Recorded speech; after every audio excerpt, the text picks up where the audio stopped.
في ناس معاها فلوس بس مش مرتاحة، وفي ناس وقتها فاضي بس مش ملاحقة تعمل ايه، وفي ناس عندها كل حاجة لكن حاسة ان مفيش بركة.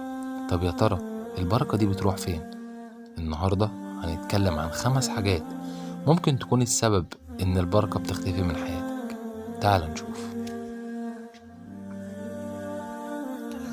بسم الله والحمد لله والصلاة والسلام على رسول الله صلى الله عليه وسلم. أول حاجة الذنوب والمعاصي. أكتر حاجة بتسحب البركة من الحياة هي الذنوب والمعاصي. مش لازم تكون ذنوب كبيرة، ممكن نظرة حرام، غيبة، ظلم لحد، أو تقصير في الصلاة. الذنوب بتخلي القلب تقيل والحياة تبقى فيها ضيق حتى لو كل حاجة متوفرة.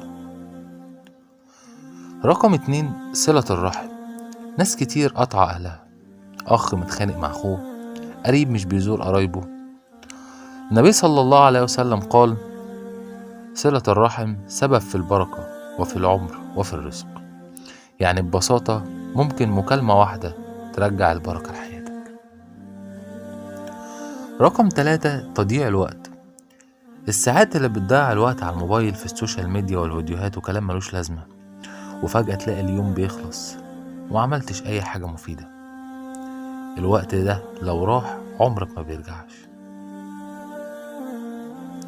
رابع حاجة عدم الشكر على النعمة. في ناس ربنا مديها نعم كتير لكن دايما شايفة إن هو ناقص. ربنا سبحانه وتعالى بيقول: بسم الله الرحمن الرحيم: لئن شكرتم لأزيدنكم. صدق الله العظيم.